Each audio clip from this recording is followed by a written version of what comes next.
Or si Kuya, minus 40. And siyempre, kumpiyansa ako, bago yung sasakyan. Hindi ko sinaksak. Kinabukasan, gagamitin ko. Hindi umandar. So, ang ending, naglakad ako, 1 oras. 1 hour. Yeah. After 1 month bilang breakfast attendant, nag-try akong mag-apply sa bookkeeper kasi accounting graduate naman ako. Pinalad naman matanggap at yun na yung naging ano ko. Okay. Siyempre, ano lang naman yun, lakasan lang din ng loob eh. So you see fam, from breakfast attendant, apply niya, bookkeeping siya. So yun yung pinursu niya, bookkeeping. Ang hirap din mag-apply talaga or nahihirapan sila sa trabaho. Kailangan mo ng yun nga, may mag-introduce sa'yo, may mag-refer sa'yo.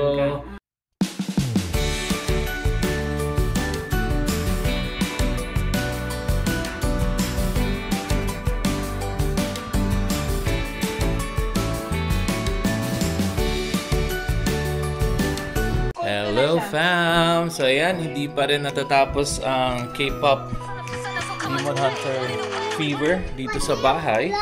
So we're just waiting for my cousin. Actually, first cousin ko to and originally from Cavite sila. And nakapag student visa nga together with his wife. So based sila in Fort St. John. Ayun. So yung wife ang naging student and yung cousin ko naman ang nag-work permit. Ayan, so pakita namin sa inyo. Of course, since nandito sila sa Calgary, visiting from BC, the far away BC, punta tayo ng restaurant and let's have dinner together with them. Alright, so see ya! And it's merienda time, fam. So, luto na naman tayo ng favorite natin na prata. And at the same time, coffee. Ayan, so Singaporean merienda ang atin for today.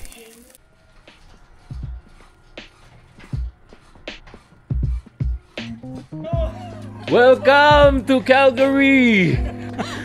Ayan, kamusta? Ate? Oh. That's my Kuya Louie and Kuya Cheryl. Ayan. Oh, sigurado, Bet. Tingin nga ako ng sasakyan yung maganda. Wala nga ligo eh.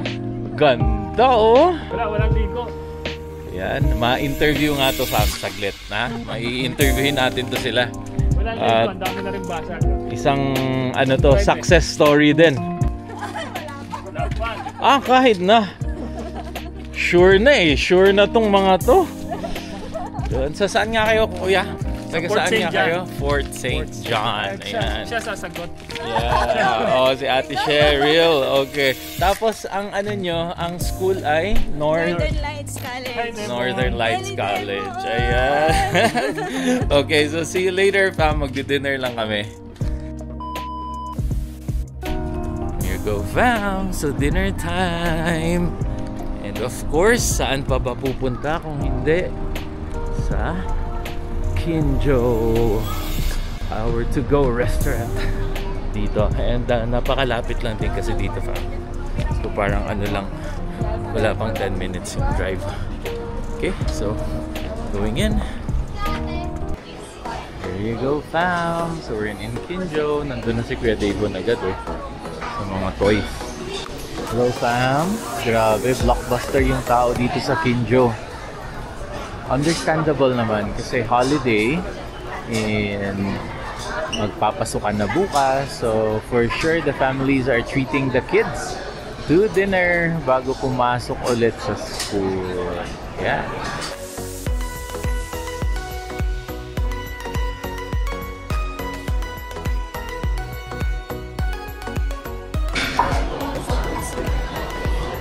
Ha? Order pa isa.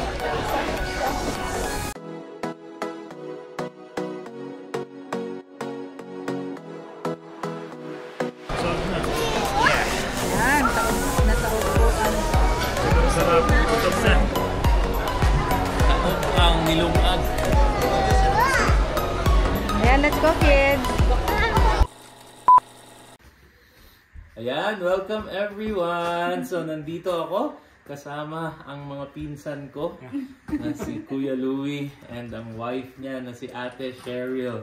So very interesting yung history namin, Sam. Kasi nauna lang kami 2022. sa Vancouver. So as everyone knows, nag-student permit din kami. And then, nung nakarating na kami ng Vancouver, biglang sino ba yung unang nag-message? Si ikaw ba kuya or si ate? Siya. Si ate. So si ate biglang nag-message sa akin. Sabi ni ate, uy, interested din kami pumunta or something, di ba? So, ayun fam. So, to shorten the story, I was able to a little bit help and guide. Kasi ganun naman talaga. Ako din, may nag-guide din sa akin na yung friend ko from Ontario, from Toronto. So, ganun lang din, of course. So, tanong-tanong si ate, tanong-tanong si kuya, and then, ayun na, naka-help nga tayo, and then, nakakuha sila ng school. Saan nga kayo, ate and kuya? Northern Lights.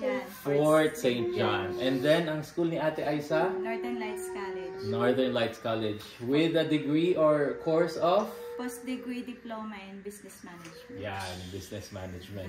So, after a year na nasa Vancouver kami, fam, dumating sila.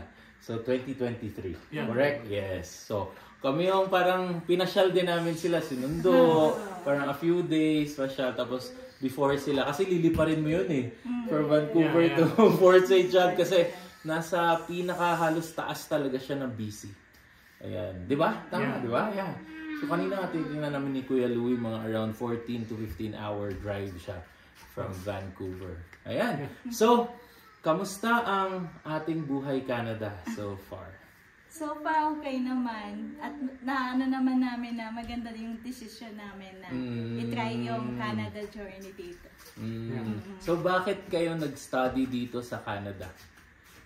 Bakit yun yung course pala na pinursue nyo? Kasi accounting graduate ako sa Pilipinas. So, ano siya, related talaga siya sa business management.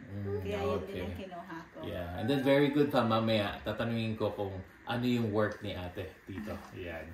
So far, kamusta ang weather sa Fort St. John? Ay, ngayon, summer naman din. Yeah. Mas mahaba yung winter. Almost 8 months, no? For a while. Love? 6 months. Love? Yeah. Yeah.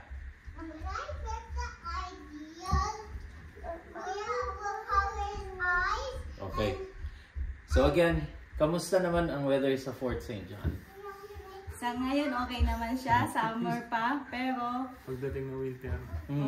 malala ang winter doon kasi umaabot ng negative 40. Oh, negative 40, fam. Di ko pa naranasan yan dito sa Calgary, fam. Ang last winter namin, yan yung last winter ate, sinasabi niya, minus 40. Yes. Ang last winter, if I'm not mistaken, sa Calgary, minus 25 siguro. Or probably close to minus 30. Pero hindi pa yung minus 40. And nagkukwento nga to si Kuya, lakas ng loob niya. Kasi syempre, fam, kailangan mo ng sasakyan, right? Dito sa Canada. Lalo na sa mga malalamig na lugar. At bumili sila ng sasakyan. Pero si Kuya, minus 40. And of course, syempre, newbie naman tayo. Ano nangyari, Kuya? Siyempre, kumpiyansa ako. Bago yung sasakyan. Hindi ko sinaksak. Sinaksak means hindi mo hiniter. Black heater. Black Yeah. heater. Hindi ko sinaksak yung black heater. So, kinabukasan, gagamitin ko. Hindi umandar. So, ang ending, naglakad ako, 1 oras. 1 hour, fam.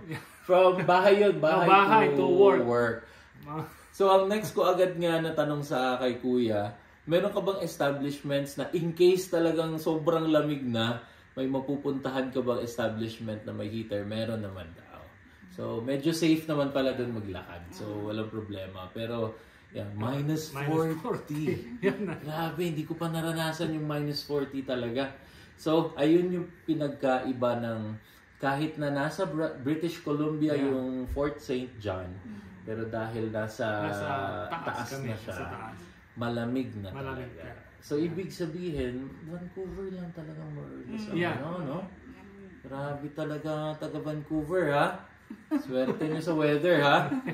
Oo. Naranasan din naman namin yung sa Vancouver. Okay naman din talaga. Okay, so, my next question is, so far, okay, so next question ko about work naman. So, school si ate dito, And of course, nakagraduate na si ate, no? Kasi 2 years, 2023, 2024, 2025. So congratulations ate. Yan, graduate na to, di ba? Pero ano and paano kayo nagkaroon ng first work? So after nung transition from your first work ate, and then ano ang next na naging work mo? After 1 month bilang breakfast attendant, nag-try akong mag-apply sa bookkeeper kasi accounting graduate naman ako. Pinalad naman matanggap at yun na yung naging okay. So hanggang ngayon yun pa rin? Hanggang ngayon bookkeeper. Pero ibang employer na siya. So you see fam, from breakfast attendant, apply. Siyempre ano lang naman yun, lakasan lang din ng loob eh. And of course gusto mo na better talaga yung magiging work mo or at least align doon sa expertise ni ate, yun yung ano niya, bookkeeping siya. So, yun yung pinursu niya, bookkeeping.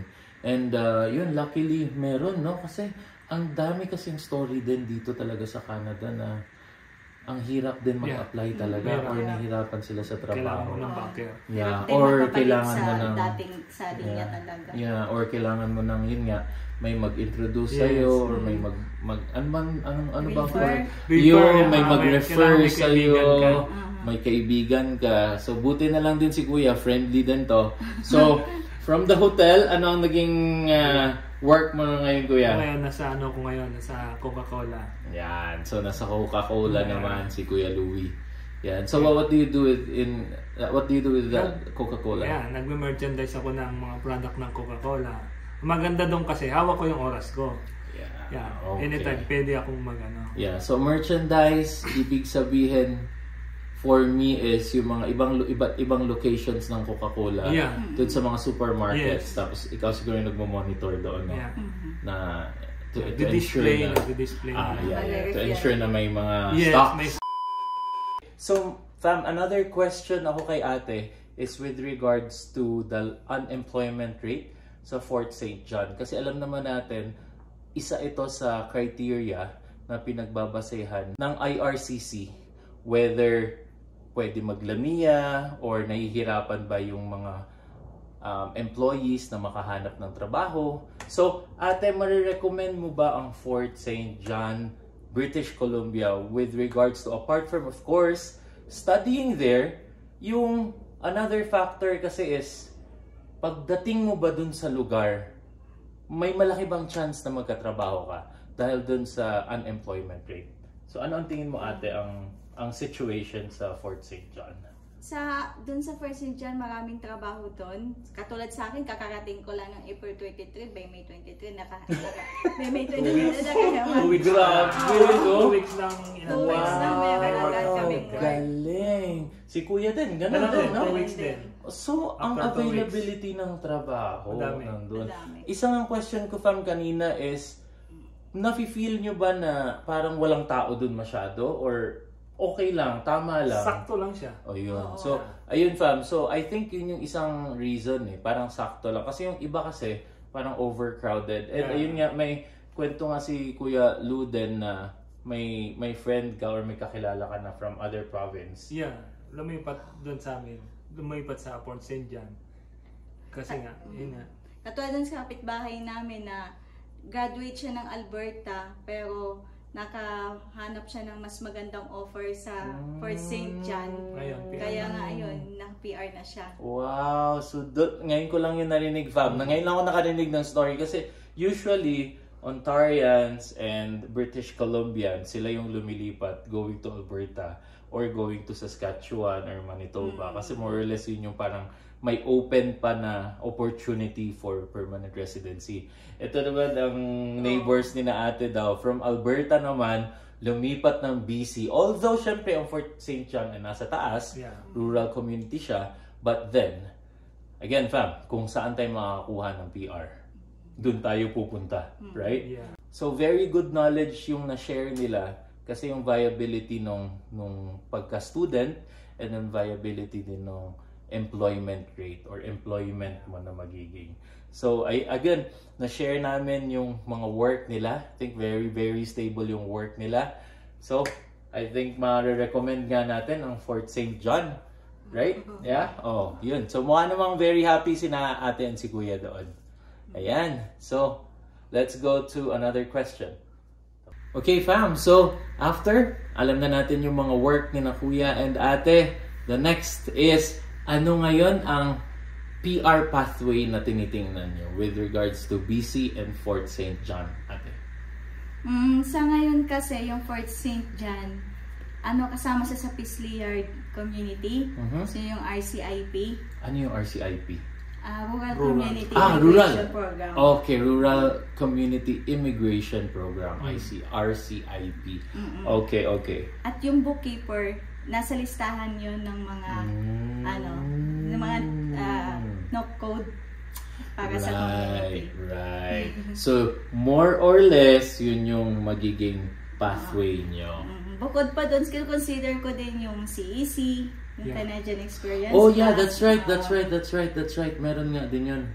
Okay. So ayun fam, very important na pag pumunta kayo dito sa Canada, kung may plano kayong pumunta dito sa Canada, na hindi lang yung place to stay, yung study kung ano yung course na gusto nyong i-take, but also advanced thinking kayo kung ano yung magiging PR pathway nyo. Unless na gusto nyo umuwi ng Pilipinas after nyo mag-aral. Pero sayang naman yung investment. Kasi nandito na kayo sa Canada eh. Why not pursue the PR as well, the permanent residency? So kailangan nyong aralin din kung ano yung magiging PR pathway nyo. Ayun, so sabi ni ate, since their place belongs to RCIP, Rural Community Immigration Program ng British Columbia, yun, pwede nilang i-pursue yan. Which is very good. Kasi nga, pag nasa capital ka like Vancouver, or Toronto, or Calgary, parang masyadong mahirap. Mas mahirap talaga, di ba? Ayun. At meron pa akong interesting question kina ate. So, that's their PR pathway, more or less, RCIP. Gaano kamura ang bahay sa Fort St. John, British Columbia? More or less, ate, pag single detached dito sa Calgary, yung mga malalaking bahay, more or less mga 700 to 800 yan eh. Doon sa inyo? Yung townhouse, mga 1.6 monthly. Tapos yung mga nasa apartment, 800 monthly. Yan yung rental or yun rental. Yung mortgage? Hindi, kung bibili. Kung bibili, yung kapitbahay namin, mabot lang siya ng 1.3. 1,000. Mas mura pa kumpara sa renta. Mortgage niya. Mortgage. So mga around $200,000 lang ang bahay niya. Siguro, No? Mga around ganun, no? 200 to 3,000. Oo. Mas 3 bedroom na rin yan. 3 bedroom. Mas 3 bedroom na din. So parang bahay namin. Townhouse to eh. Oo, na 3 ano siya. May basement yung kanila or wala? Wala. Or garahe? Garahe, garage din. Okay, parang same din dito talaga sa amin. Yung mga single detached na bahay, yung single house. Mas mahal yun. Pero ang ganda din ng backyard nila. No? Malalaki yung mga backyard. Tapos karamihan pa doon, pinapaupahan nila yung basement. Yung basement. Syempre fam, bakit hindi?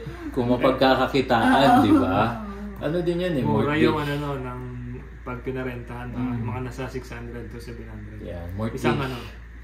Isang room. Yeah. Oh, isang room. Kung pinarentahan so mo kung dalawa yung room sa baba ng basement, 1-2 yun. Kumbaga yung pinababayad nila sa mortgage. Yun na yun. Kasi yung dati yung inupahan namin, apat yung sa taas, sa baba, sa basement. Basement, apat din. Apat? Ha? Yes. Ang laki ng bahay nila. Yes. Single detached yun. Wow. Tapos, syempre, apat na room sa taas, apat na room sa baba, sa basement. Tapos, bawat room nun, 600. Bawat pinto ba? Bawat pinto, sa basement. Yung sa taas, hindi na nila pinaupahan. Hindi na, sila na. Oo nga naman, sobra na yung pag pinaupahan pa nila, fam, di ba? 6 times 4, that's 2,400 ang sa basement. Magkano lang mortgage? Pag pinaupahan pa nila yung sa taas, edi 4,800 na ang total. Grabe na yun. So, ibig sabihin, yung single detached, mga around nga 2,500 din, no? 2,500 mortgage din. So, mga around 400 din siya to 500. Mas mura pa rin talaga, fam, compared sa Calgary. Na nagre-range kasi dito 600 to 800 talaga eh. Although city to, although ang kanila naman Fort St. John ay province, pero nasa British Columbia ka eh. Para additional knowledge dun sa mga gustong pumunta sa Fort St. John din to consider studying sa Northern Lights Community College. More or less, ganun yung presyuhan pala ng tour or rental room doon. 5 to 600. Kasi wala akong idea na since ang pagpunta namin sa Vancouver, whole house, lagi ng whole house kasi nga may mga bata kami. Ayun, so, and anything, any shout out Kuya Louie? Wala na akong shout out. Shout out to our family, the Loredo family in Cavite, in New Zealand. Di ba? May sa Singapore pa ba tayo? Wala na, no? Nasa New Zealand na lahat. Nasa New Zealand na ang Singapore namin. And family mo ate? Nasa Cavite din. Tapos meron ding akong kapatid na sa Saudi and sa Doha, Qatar. Ayan. Okay, ano name nila ate? Kuya ko, tapos si Junjun yung bunso namin. Yeah, si Kuya and si Junjun. Ayan. Okay, so thanks again fam for watching and sana may natutunan kayo sa buhay Canada ng aking mga pinsan dito. And they're from Fort St. John, British Columbia. Google Maps nyo na lang. Basta nasa taas siya. Way mataas siya ng Vancouver. Okay, so thanks again for watching and please don't forget to like, share, and subscribe to our YouTube channel. Hanggang sa muli, see you on the next video and subscribe. Subscribe, hang loose!